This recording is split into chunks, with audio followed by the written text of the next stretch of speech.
Hey friends, it's Marissa at Bliss Oasis Domes, and I have finished the shed insulation project. And in fact, I also have two semi-feral kitties lined up at the shelter in Shodo, and so I'm hopefully going to get them this week.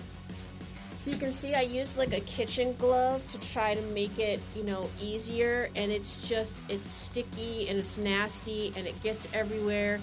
Some of it fell off the ceiling and I've stepped in it and got it on my shoes, and it's just evil stuff. I mean, it works great, but it's also very evil. So, but what I really want to do is talk about the two different brands I bought. I bought this stuff at Home Depot. It's like $1 or $2 less than this Locktite stuff. But here's the difference. What you pay for with this is you're really paying for this much more superior sprayer. And you can even get a plug to put into the end of the thing if you don't use it all the way. I tried it on the other can. It didn't work very well, but it's a nice idea at least. And like it says, it locks onto the can in such a way that you really get all the spray out. So what happened with this one is I had 2 cans of this and I left them outside, and so the sun and the weather made the plastic spray thingy just crumble in my hands when I tried to take it off of the plastic. And so I had to literally use my finger and press the nozzle to kind of make it come out, similar to what you do with whipped cream, whipped cream cans.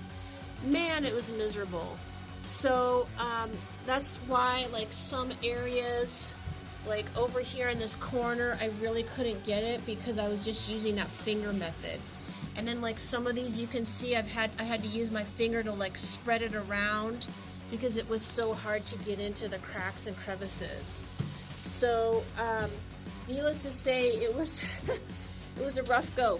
The other thing I want to also talk about is you can see here, this stuff is so soupy, it was so runny, and it just fell, it just came out of the cracks and everything.